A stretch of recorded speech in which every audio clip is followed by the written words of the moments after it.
안녕하세요. 이번 시간에는 분계와 전기 배워보도록 하겠습니다. 자, 분계와 분계장 이렇게 되어 있는데요. 분계.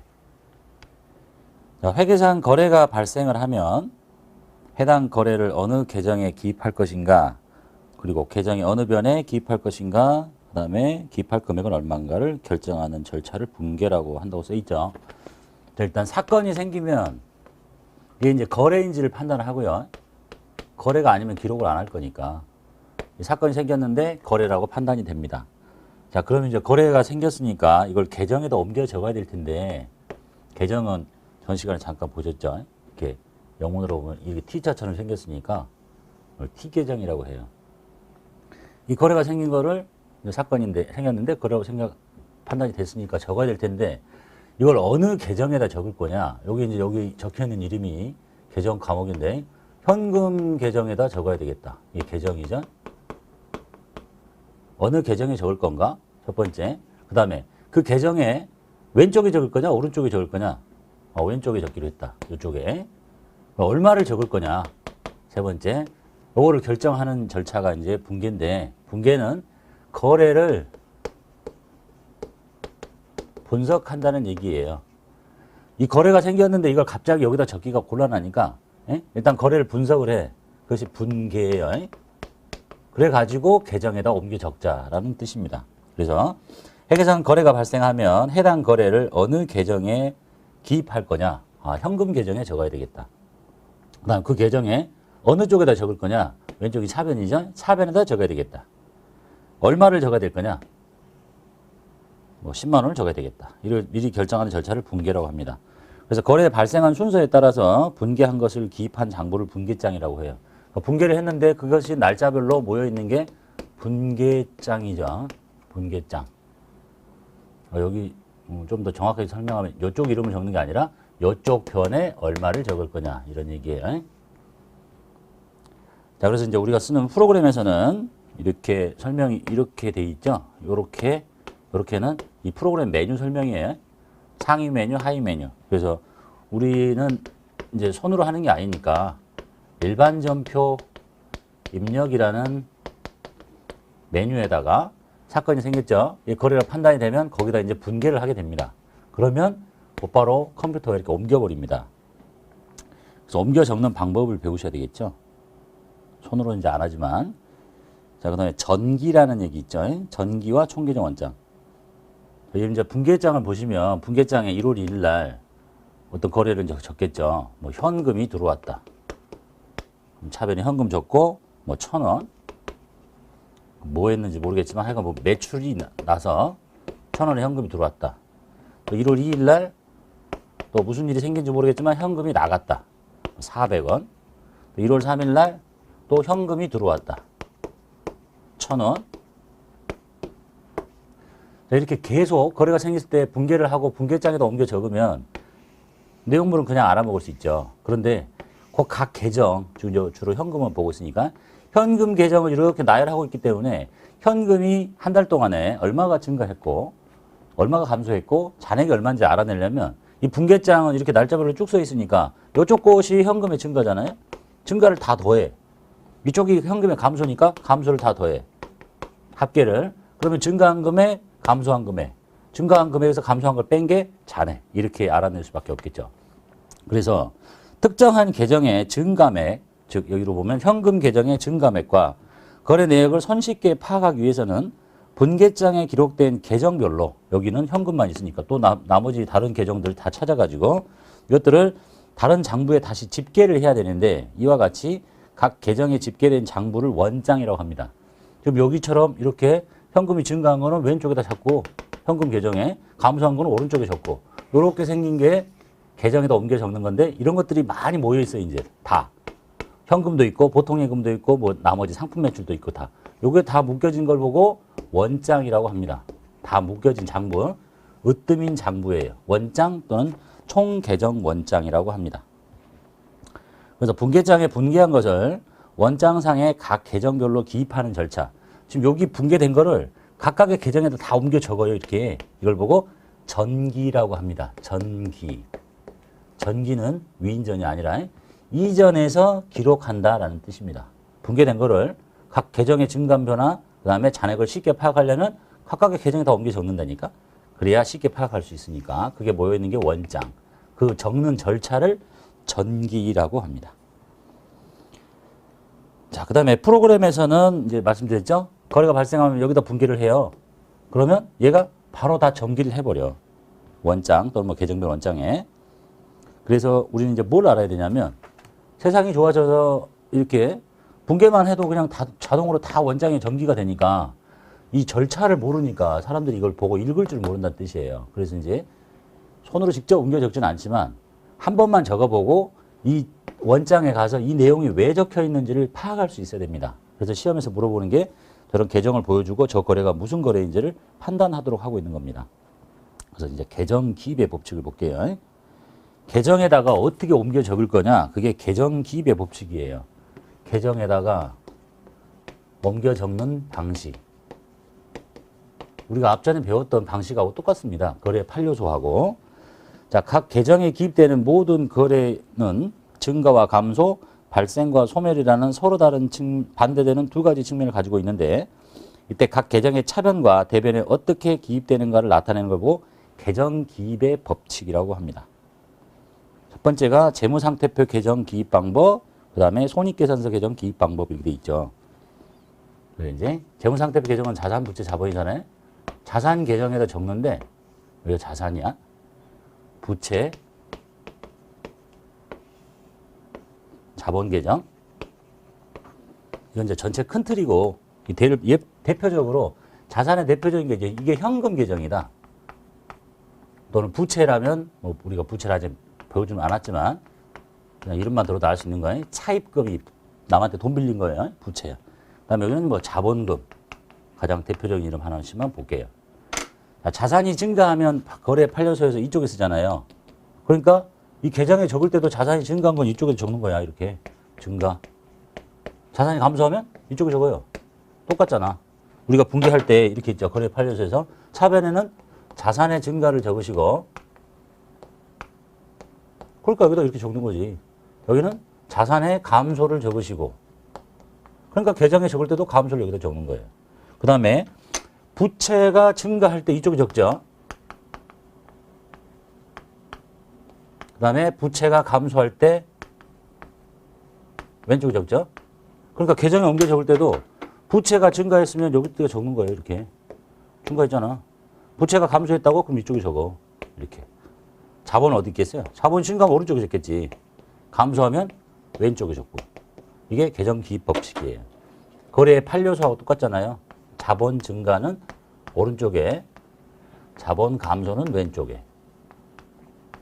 그러니까 논리가 뭐 반대쪽에 적는 거 아니야. 처음부터 끝까지 다 똑같아요. 자산 증가, 부채, 자본, 수익, 비용 이렇게. 요거 외우시라고 그랬죠? 이렇게. 자산, 부채, 자본, 그 다음에 손익계산 계전, 수익, 비용. 이 논리 그대로 가시면 되겠네요. 자, 그 다음에 볼게요.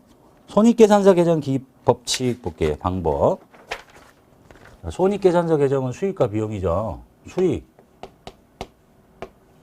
비용. 거래 판례서에서 자산, 부채, 자본, 수익, 비용이죠. 여기가 수익의 발생이야. 그리고 이 반대쪽에는 판례서에는 없었죠. 그 다음에 비용의 발생은 이쪽이야. 다 기억나시죠?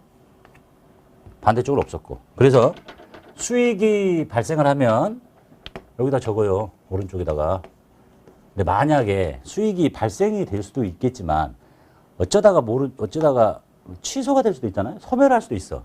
거래 판례서에서는 수익의 소멸은 없었죠. 흔하지 않으니까. 그때 말씀드렸죠. 수익이 생겼는데 소멸했다고, 없어졌다고, 그럼 있는 수익을 없애버려도 되고. 그래서 뭐 많지는 않지만 소멸이 되면 이쪽에 적습니다. 뭐 우리가 붕괴할 때도 자산, 부채, 자본, 수익 비교했지만 수익이 발생이 이쪽이니까 흔하지 않아서 두 개를 빼버린 거니까. 안 그러면 거래 이제 심료사라고 해야 되겠죠. 수익의 발생이 이쪽이면 소멸이 이쪽이겠지. 비용의 발생, 비용은 왼쪽에 적어요. 이게 발생됐는데 어쩌다가 취소를 당하면 이쪽에 적습니다. 근데 거의 그런 일 없어요. 그러니까 예를 들면 이제 비용이 나갔는데 회사에 급여가 나가요. 그러면 이제 우리는 비용이니까 급여라 이렇게 쓰겠죠. 현금으로 나갔어.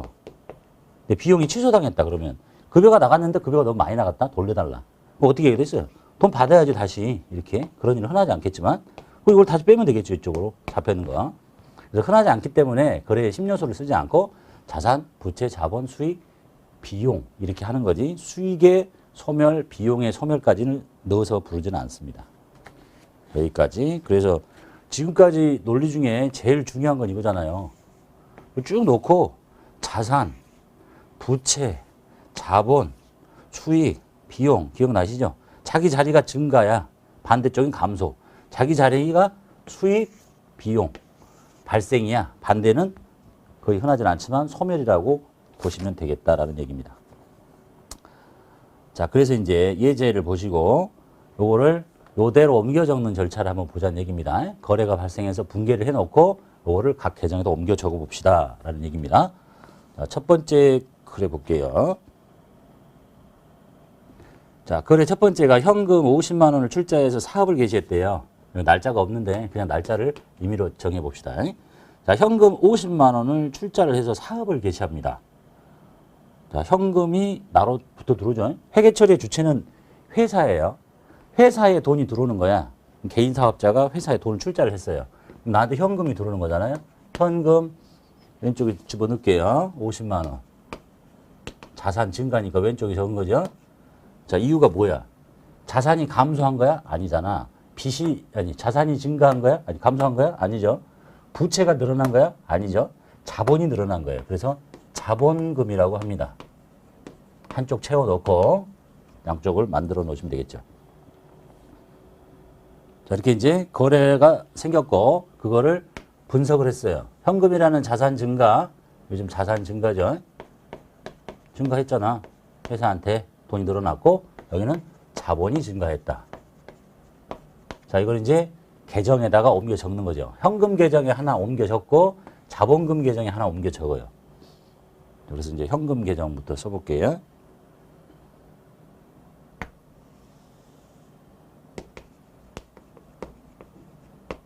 이렇게 그 다음에 자본금 계정.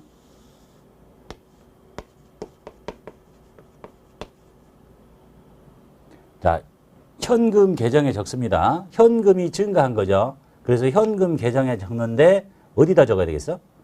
이쪽에 적어야 되지. 증가는 왼쪽에 적혀 있으니까. 자, 얼마를 적냐면 날짜 쓰고요. 50만 원. 이렇게 적습니다.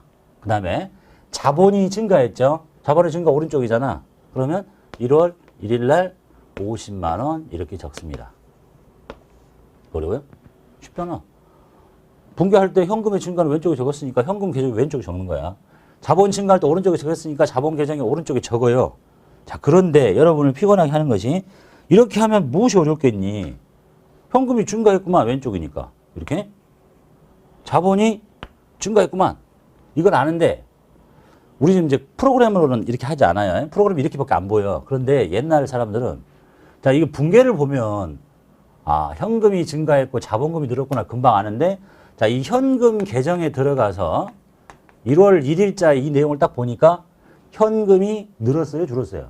늘었잖아. 그런데 왜 늘었는지를 모르겠단 말이야. 이렇게만 적어놓으니까. 그래서 상대방의 이름을 적어주는 거예요. 자본금 이렇게. 이해됐어요? 안 적어도 돼요. 컴퓨터에는 안 보여요.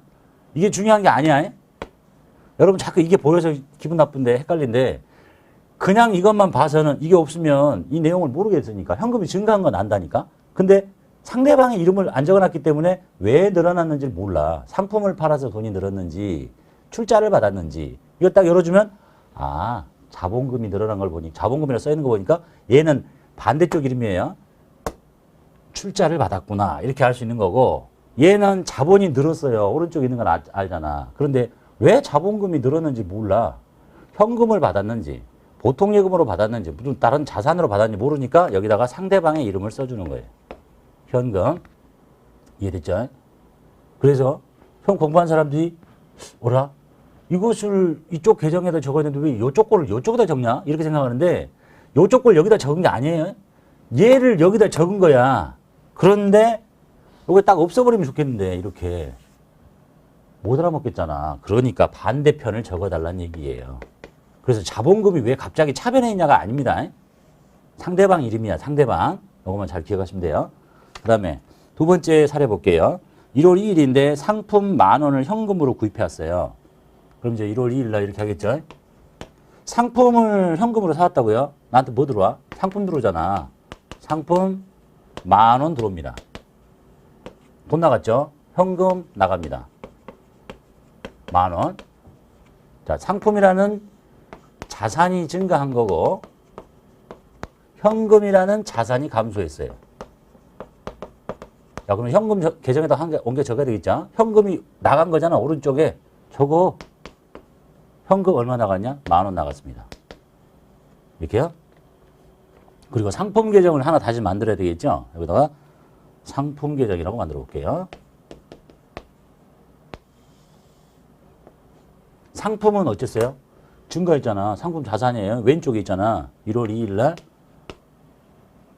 상대방 쓰지 말고 10,000원 이렇게 적어요. 그러면 이제 상품 계정이 늘었다. 상품이 늘었어요. 왜 늘었는지 몰라. 상품을 현금 주고 사왔는지 외상으로 사왔는지 모르니까 상대방 이름 적는 거야. 현금. 여기에 주인은 얘가 아니에요. 별로 안 중요하다고 그랬어. 그러니까. 여러분 자꾸 보이면 헷갈리는데 어쩔 수 없이 적으라고 하니까 보기 쉽게 이해를 하려고. 그 다음에 현금 계정 다시 적으시면 되겠죠. 현금에 1월 여기 적었죠. 상대방이 뭐야? 상품. 그래서 현금이 나갔는데 뭐하러 나갔냐? 상품을 사오려고 나간 거야. 이해되셨죠? 이렇게. 이걸로 보면 금방 보이는데 이걸 보면 잘 안 보이죠. 그래서 얘 주인은 이거예요. 이거. 얘는 상대방이야. 상대방. 얘 주인은 얘고 얘는 상대방이야. 그 다음에 세 번째 거 볼게요. 상품 20만 원을 외상으로 사옵니다. 자, 1월 3일 날 날짜를 없는데 그냥 가정하고요. 상품을 외상으로 사왔죠. 왼쪽에 상품 적어요. 상품을 얼마 주고 사왔니? 2만 원어치 사왔습니다. 근데 돈을 안 줬죠. 돈을 줬으면 현금이지. 우리 아직 안 배웠어요. 그냥 이름만 들어놓으시면 돼. 자, 이런 상품을 사오고 돈을 나중에 주는 걸 보고 외상 매입금이라고 합니다. 얘는 부채입니다. 돈 나중에 갚아야 될 빚이잖아. 지금 몰라도 돼요. 얘가 중요한 게 아니니까. 얘는 부채의 증가, 얘는 자산의 증가. 자, 상품이 늘었잖아요. 1월 3일 날 상품을 적습니다. 얼마 들었어요? 2만 원 들었죠. 금액만 적어 일단. 이렇게. 사실은 금액이 제일 중요한 거예요. 외상 매입금 계정 생겼잖아. 여기다 외상 매입금 만들어요.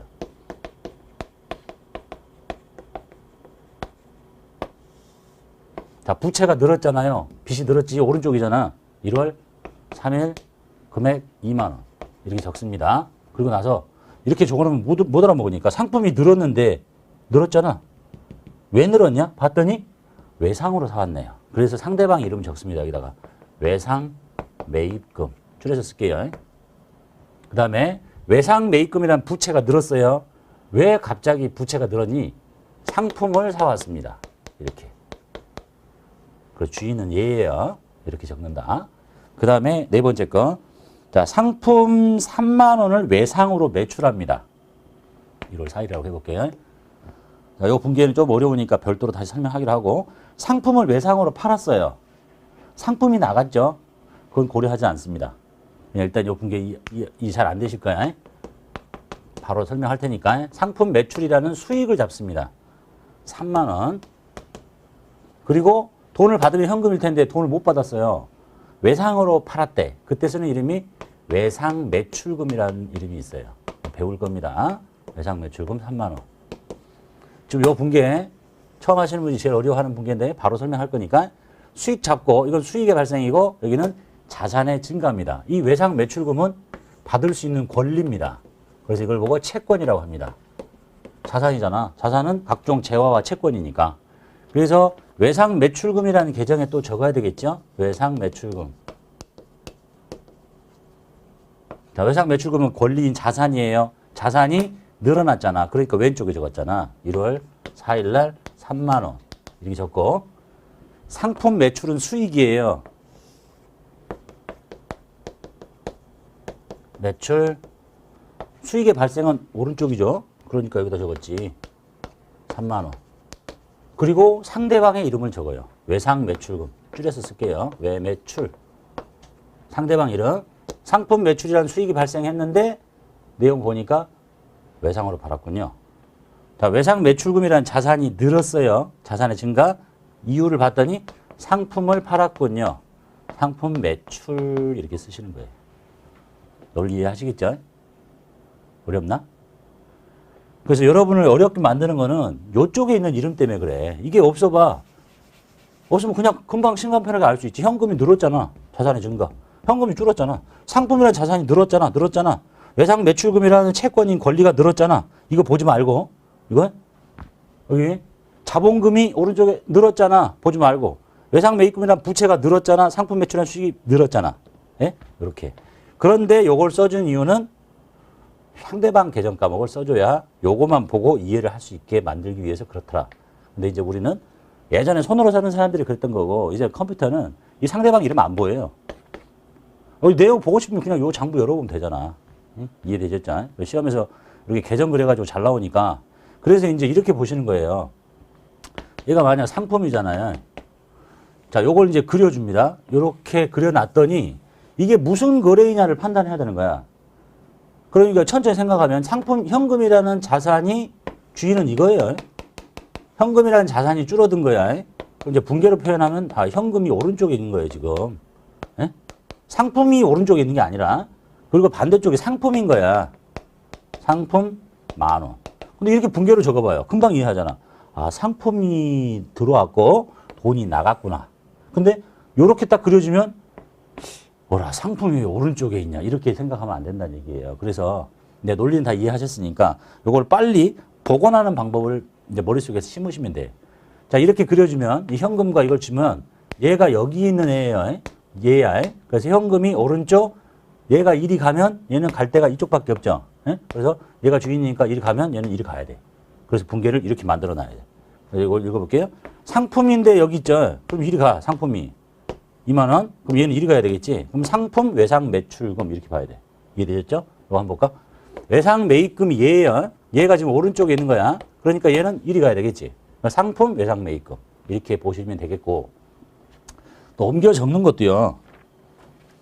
우리가 옮겨 적지는 않아요. 컴퓨터가 이렇게 딱 분개해버리면 바로 다 옮기니까 이걸 뭐 객관식 문제도 뭐 그렇게 복잡하진 않은데 그냥 빨리 옮겨 적는 방법을 보려면 이렇게 하시면 돼. 기계적으로. 자, 요거 옮겨 적는데 어떻게 생겼어요? 이렇게 생겼잖아, 이렇게. 예? 요렇게. 요거다 옮겨 적어봐. 이렇게 돼 있잖아. 그죠? 그래서 이렇게 생각하시면 돼. 요걸 옮겨 적고 싶으면, 여기다 적고 싶으면 이렇게 내리고, 요거 여기다 적고 싶으면 이렇게 내리면 돼. 그래서 이렇게 하시면 되지. 도구가 마땅한 게 없으니까. 요 현금과 자본금인데 현금 계정에다 적고 싶어요. 그럼 이렇게 잡고 있다. 이걸 놔봐. 요렇게. 이렇게 가잖아. 이렇게. 얘는 이렇게 가잖아. 그래서 이렇게 하시면 돼요. 그러면 기계적으로 옮겨 적을 수 있어요. 천천히 생각하면, 얘가 여기 있으니까 여기도 적는 거고, 이렇게 할 수도 있고, 그거만 이해하시면 돼요. 요런 것들은 이제 예전에 부기할 때 열심히 옮겨 적고 이랬던 것들입니다.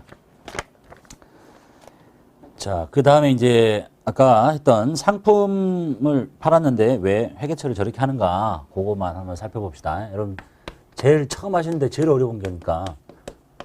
자, 상품, 보세요. 상품 3만 원을 외상으로 매출했대요.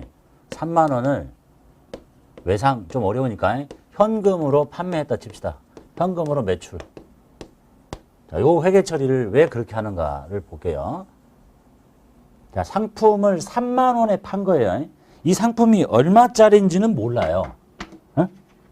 3만 원에 팔았다는 거지. 얼마짜리를 3만 원에 팔았다는 말은 없죠. 그러니까 예를 들어서 이제 이 원래 상품 가격이 2만 원짜리다. 2만 원짜리인데 만 원에 이익을 붙여서 3만 원에 팔았다. 그럼 이걸 이제 원가라고 합니다. 물건값. 근데 질문에 이런 게 없잖아. 안 가르쳐줘요. 그러니까 회계처리 못 하는 거지. 그래서 이제 상황을 보면요. 그래서 분개할 때 이걸 어떻게 했냐면 상품이 나갔잖아요. 상품을 빼내는 건 아니야. 못 빼내. 왜냐하면 가격을 모르잖아. 빼내려면 요 가격을 빼내야 되는데, 그래서 뭘 했냐면 상품 매출이라는 수익만 잡은 거예요. 3만 원에 팔았으니까. 그죠? 수익 잡은 거예요. 수익 잡고 그 다음에 뭐 했어요? 돈 받았잖아. 아까 외상인데 아직 안 배웠으니까 그냥 현금으로 돌려서 할게요. 3만 원. 자, 이렇게만 분개한 거예요. 여기 수익 발생 잡았어요. 수익 발생 잡고 오른쪽 맞잖아요. 자산 부채 자본 수익. 그 다음에 현금이라는 자산 증가. 자, 이렇게만 하는데 처음 공부하는 사람이 이런 거지 이제. 아, 너 분명히 말이야 너. 뭐가 나가면 오른쪽에 적으라 그랬잖아. 뭐가 나왔어요? 상품이 팔려 나갔잖아. 이렇게. 빼야 되는 거 아니야? 상품. 맞아요. 빼야 돼. 그런데 문제 잘 봐봐. 얼마짜리를 빼내야 돼요? 얼마짜리는 안 가르쳐 주잖아. 이 가격을 안 가르쳐 줘요. 네? 다 그래. 안 가르쳐 준다는 이유는 빼지 말라는 얘기죠. 일단 이렇게 가르쳐 줬다 칩시다. 가르쳐 주면 이렇게 뺍니다, 이제. 자, 2만 원짜리 팔이 나갔어요. 뺐죠? 이거 자산 감소야. 자산 감소. 자, 그 다음에 그럼 여기 뭐라고 할래? 뭐 채워야 되죠. 똑같은 금액을. 이건 또 눈에 안 보여. 상품이 나간 건 알겠는데. 자, 이때 쓰는 게 이제 상품 매출 원가입니다. 상품 매출 원가. 요거는 비용의 발생이.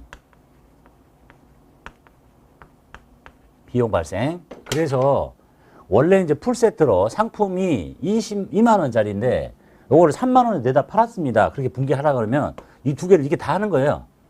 이렇게.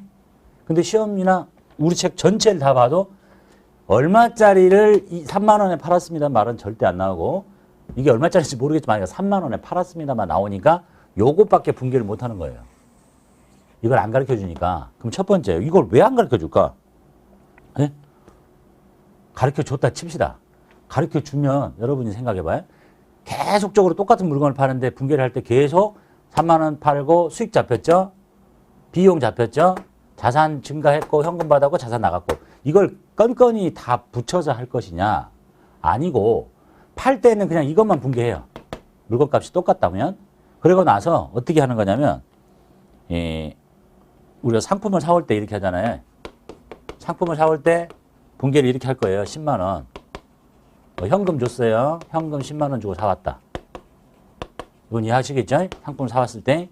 그런데 내다 팔 때 이렇게 빼는 게 아니라 안 뺐어. 안 빼고 나서 매출할 때는 이렇게만 한 거야. 방금처럼 했죠? 상품 매출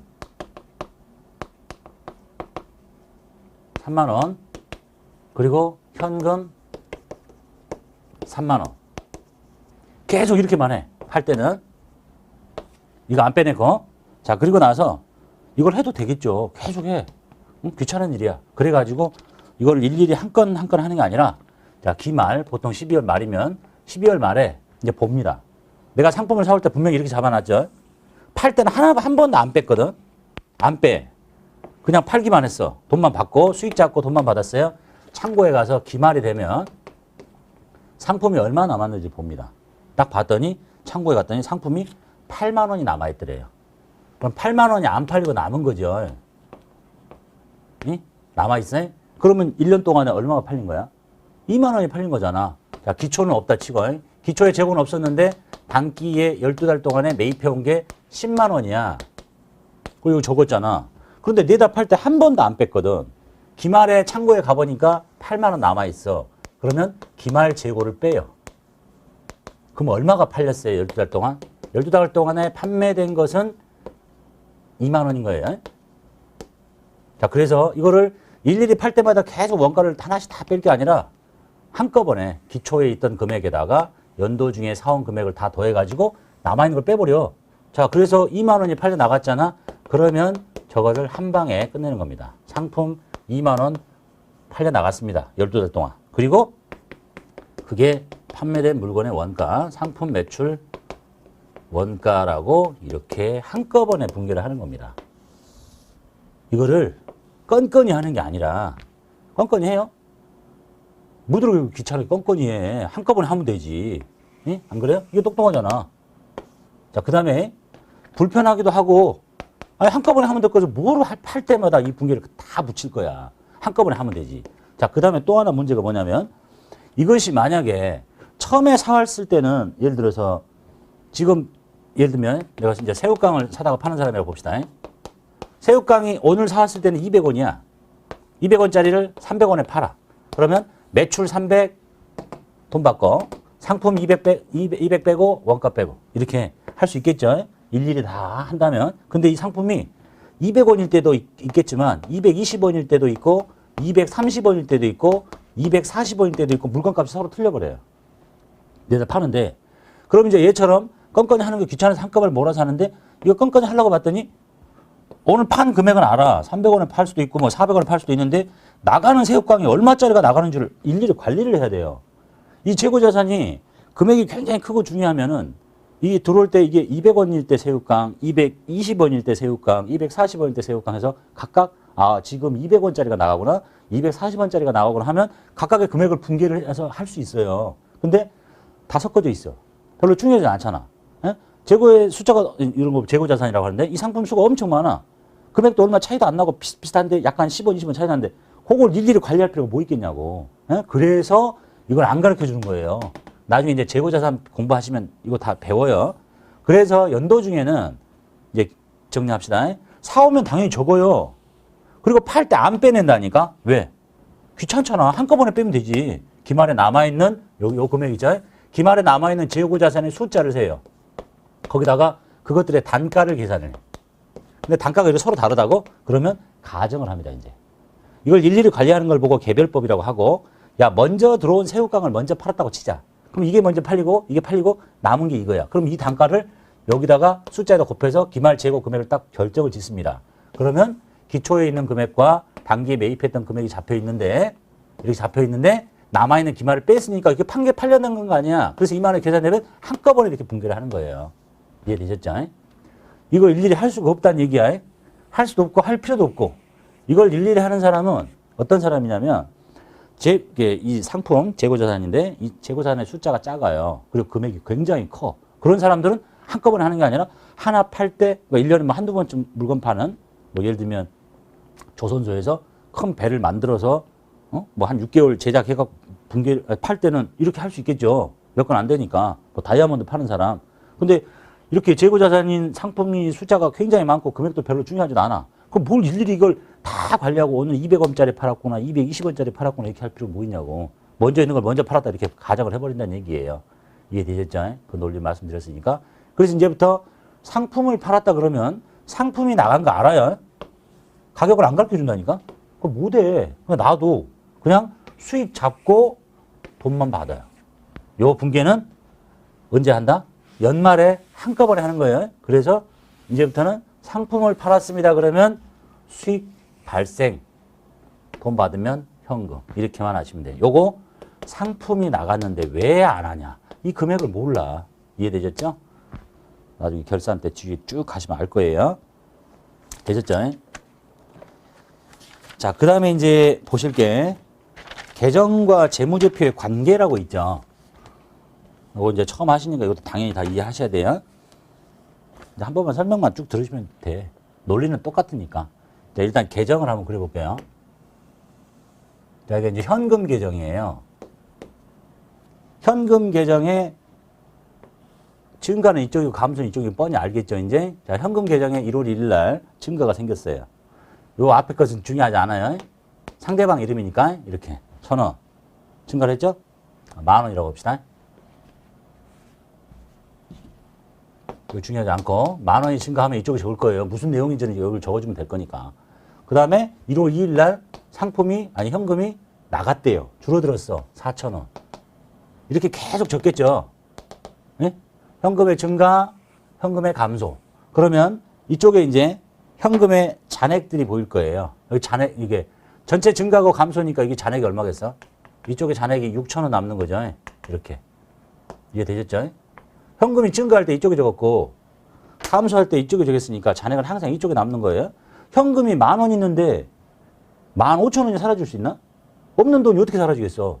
아무리 많이 사라져도 10,000원만 사라지는 거지. 그래서 증가할 때 이쪽에 적었기 때문에, 증가할 때 차변에 적었기 때문에 잔액은 항상 차변 남는 거예요. 이해됐죠? 자, 그 다음에, 하고 갑시다. 그 다음에 이제 재무제표를 그려볼게요. 재무상태표를 줄여서 FP라고 적을게요. 재무상태표도 계정식으로 그리면 이렇게 생겼어요. 이렇게.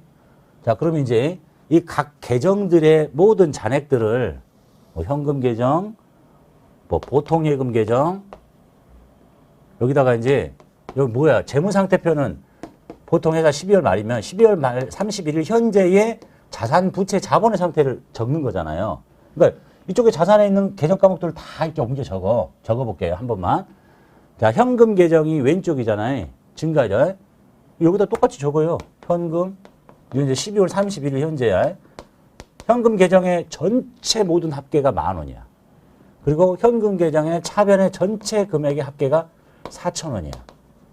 자, 이걸 이렇게 적을 수도 있는데 기말 현재 재무 상태인데 현금이 10,000원 늘었고 현금이 4,000원 줄었다. 뭐를 이렇게 적냐 귀찮게. 그냥 잔액이 얼마 남았는데 6,000원 남았잖아. 여기 6,000원 남았지. 그러면 이렇게 적지 말고 그냥 잔액만 적으라니까. 모두로 늘어난 거 줄어든 거 다 같이 적어. 그래서 여기다가 6,000원 이렇게 적는 거예요. 10,000원, 4,000원 이렇게 하는 게 아니라 딱 줄여가지고 그다음 보통예금 한번 볼게요. 보통예금도 자산이니까 1월 3일 날 보통예금이 늘었다. 그럼 왼쪽에 적을 거 아니에요? 뭔지를 몰라도 되니까. 늘었어. 1월 4일 날, 뭐 1월 3일 날, 날짜 중요한 거 아니고 1월 4일 날 100원 줄었다. 그럼 보통예금을 쭉 적으면 증가는 1,000, 감소는 100. 그러니까 잔액이 얼마 있겠어요? 잔액이 900원 왼쪽에 있는 거잖아. 그래서 12월 30일 현재 보통예금의 잔액은 900원입니다. 여기 1,000 적고 이쪽에 100 적는 게 아니라 잔액만 이렇게. 그 모든 자산들 다 이렇게 적는 거 이제. 기말 현재의 자산의 상태를 다 이렇게 옮겨 적어. 그 잔액은 항상 이쪽에 남지. 왜냐하면 증가할 때 이쪽이니까 아무리 많이 줄어도 이쪽이 0원 내지는 좀이라도 남겠죠. 이해되셨죠? 그 논리 똑같잖아요. 이쪽에 증가, 감소, 잔액 이쪽 옮겨 적어. 그 다음 부채 쪽 하나 볼게요. 부채 중에서 이름 잘 모르니까 그냥 차입금은 아시겠죠? 차입금은 빚이야, 부채. 부채가 증가할 때 어디다 적겠어요? 여기다 적잖아. 날짜를 뭐 1월 6일. 부채가 늘었어. 빚이 늘었어요. 여기다 적어요. 1,000원. 그리고 뭐 1월 7일 날 빚을 갚아. 이쪽에 적겠죠? 얼마 갚았냐? 100원 갚아. 그럼 잔액이 얼마 남겠어? 증가할 때 이쪽이니까 잔액은 항상 이쪽에 남는 거예요? 100원 갚았잖아. 잔액이 900원 남았어요. 그럼 12월 30일 현재 잔액은 900원이잖아. 잔액 오른쪽에 있잖아. 오른쪽에 적어. 여기다가 차입금 900원. 이렇게. 논리 똑같죠? 그 다음에 부채는 다 이렇게 적고 자본금이라고 있다 봅시다. 자본금 계정에 증가 여기 적잖아요. 1월 1일 날 자본금을 시작할 때 1,000원 있었어요. 뭘로 들어왔는지 중요하지 않아. 그리고 감소하면 이쪽에 적겠죠. 감소한 적 있으면 적고 없으면 말고. 그리고 12월 30일 현재 잔액. 오른쪽에 남아있네요. 오른쪽에 자본금을 1,000원 이렇게 적습니다. 이렇게 논리 똑같으니까. 됐죠? 자, 그 다음에 손익계산서 계정 볼게요. 손익계산서 줄여서 인컴 스테이트먼트 이렇게 적을게요. 자, 손익계산서 계정 중에 일단 매출 하나 볼게요. 상품 매출, 수익이죠. 수익 어디 적어? 오른쪽에 발생, 소멸. 뭐 1월 1일 날 상품을 한 10,000원 정도 팔았나 봅시다. 그것도 적잖아. 상대방이 뭐 현금인지 뭐 중요한 거 아니니까. 상품이 매출이 발생하면 이쪽에, 취소당하면 이쪽이면 잔액은 항상 있는 거죠. 여기다 적어. 상품 매출 10,000원. 또 뭐 상품 매출 아니고 뭐 이자 수익, 영업의 수익이 있으면 다 이렇게 생길 거야. 오른쪽에 다 적어 이렇게. 이런 다. 그 다음에 비용 중에 대표적인 거 급여 하나만 적을게요. 급여는 비용이에요. 월급 주는 건. 비용의 발생 왼쪽이죠. 뭐 1월 31일 날 급여가 나갔어요. 5,000원 나갔대. 이렇게 적을 거 아니야. 또는 뭐 복리후생비 있고 뭐 전기세, 수도세 뭐 이렇게 다 이렇게 적힐 거니까 이걸 다 옮겨 적어. 급여 5,000원. 이렇게. 원래 똑같죠? 오른쪽에는 잔액을 오른쪽에 적고 왼쪽에는 잔액을 왼쪽에 적어. 재무상태표, 손익계산서에. 자, 여기까지는 이해하시는데 별 어려움이 없겠죠? 잔액만 다 끄덕끄덕 옮기라니까. 그래야 12월 말 현재의 자산, 부채, 자본의 상태를 볼 수 있고 1월 1일부터 얘는 1월 1일부터 12월 31일까지의 수익이 얼마, 비용이 얼마나 알 수 있고. 그래서 지금 이 상황에서 보면 수익이 10,000이고 비용이 5,000이에요. 나머지 상황 하나도 없다. 그러면 이 사람 무슨 일이 생긴 거예요? 1년 동안에 10,000원을 팔았고 돈을 5,000원 썼어. 그러면 5,000원만큼 이익이 생긴 거잖아. 양쪽 일치해야 되잖아요. 자, 여기 5,000원이 부족하죠. 이게 5,000원이 뭐겠어요? 1년 동안에 장사를 해서 10,000원을 팔았고 돈을 받았다. 돈을 받았건 뭐 외상으로 깔아놨건 간에 수익이 생겼고 비용 이만큼이야. 그럼 이게 뭐겠어? 이게 순이익인 거예요. 1년 동안 장사해서 벌어들인 순이익이야. 자, 이 순이익은 어디로 흘러가게 되냐면 요렇게 해가지고 여기에 더해집니다. 그러면 이게 두 개가 더해지면 기말 자본이 되겠죠. 기말 자본은 얼마가 되냐면 6,000원인 겁니다. 자, 그래서 이 사람은요. 기초에 시작할 때 가지고 있는 돈을 1,000원을 가지고 출발해가지고 1년 동안 장사를 잘해서 이익이 이만큼 난 거야. 그래서 기말 자본은 6,000원이 된 거예요. 자, 요 식 어디서 보신 적 있죠? 전에 앞에 했었죠. 이거 기억나셔야 되겠지? 자, 기초 자본에서 기초 자본이 1,000원으로 시작했잖아. 여기다가 뭘 더해요? 순이익을 더해. 순이익 5,000원 났죠? 이게 뭐가 되는 거야? 기말 자본인 거잖아. 손실이 나면 빼고. 그래서 이렇게. 역시 기억나시죠? 첫 번째, 두 번째 시간 했었죠. 그래서 손익계산서상에 있는 당기 순이익이 재무상태표의 자본금에 더해지는 거예요.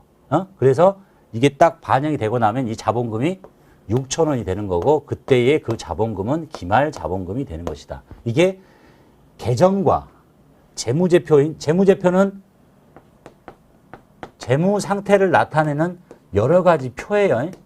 여기는 재무상태표, 재무제표는 재무 상태를 나타내는 여러 가지 표 중에 재무상태표, 손익계산서 그리고 나머지 두 가지가 더 있어요. 나중에 보시면 되겠걸? 그러니까 재무제표와 재무상태표는 달라요. 재무상태를 나타내는 표, 재무제표는 재무상태를 나타내는 여러 가지 표, 그 속에 손익계산서도 들어있어요. 그래서 이 계정과 재무제표의 관계를 보자. 논리 똑같잖아요. 이렇게 생각하시면 돼. 내가 자산이 증가할 때 이쪽에 적고 감소할 때 이쪽에 적으니까 싹 지우면 잔액이 여기 있잖아. 다. 비용도 다. 그러니까 그것들을 그대로 왼쪽으로 옮겨 적어요. 부채가 증가할 때 오른쪽에 적고 감소할 때 왼쪽에 적으니까 잔액이 이쪽 있잖아. 이쪽으로 그대로 옮겨 적어. 그러니까 이게는 큰 비행기라고 보고 작은 비행기라고 보시면 돼요. 모든 논리는 처음부터 다 똑같아요. 그래서 우리가 지금까지 배웠던 논리 모두 다는 자산. 그래서 이런 말씀 드렸죠. 재무상태표가 왜 자산이 이쪽에 있고 부채가 이쪽에 있고 자본이 이쪽에 있냐면 어떻게 적었으니까 자산이 증가할 때 왼쪽에 적고 감소할 때 오른쪽에 적었으니까 잔액이 왼쪽에 있는 건 당연한 거지. 맞죠? 부채가 증가할 때 오른쪽에 적고 감소할 때 왼쪽에 적었으니까 잔액이 오른쪽에 있는 건 당연한 거지. 그래서 거래에 팔려서 외우실 때 자산, 부채, 자본, 수익, 비용 이렇게 외우시라고 한 거예요. 그 논리에 따라서 적어졌기 때문에 그렇게 그려지는 거야. 모든 논리 다 똑같아요. 자산, 부채, 자본, 수익, 비용. 재무상태표, 손익계산서 양식도 그렇고 거래 판례서의 방식도 그렇고 그렇게까지. 이것이 뭐 시험하고 상관없는데 여러분이 자격증 따가지고 이 계정과 재무상태표, 뭐 재무제표 또는 뭐 재무상태표, 손익계산서하고 어떻게 연결이 되는지를 알아야 되죠. 모르고 그냥 분개만 해서 시험만 합격하면 못해. 써먹을 수도 없는데. 자, 그 다음에 마지막으로 대차평균의 원리 봅시다. 자, 거래가 발생하면 거래 요소의 결합관계 때문에 거래 요소 결합관계 뭐예요? 8개 있잖아요. 어느 계정의 왼쪽에 하나를 적게 되면 반드시 반대쪽에 적어야 돼. 봤잖아요, 아까. 여기다 뭐 하나 적으면 반대 계정에 딴 데다 하나 적는 걸 보셨잖아요. 자, 그렇기 때문에 아무리 많은 거래가 기입되더라도 계정 전체의 차변 합계와 대변 합계는 일치하게 됩니다. 이걸 부기에서는 대차 평균의 원리라고 합니다. 그래서 대차 평균의 원리는 계정 전체의 차변 금액 합계와 대변 금액 합계의 일치 여부를 확인함으로써 장부 기장과 계산의 정확성 여부를 판단할 수 있게 되는 자기 검증 기능을 갖고 있다라는 얘기입니다.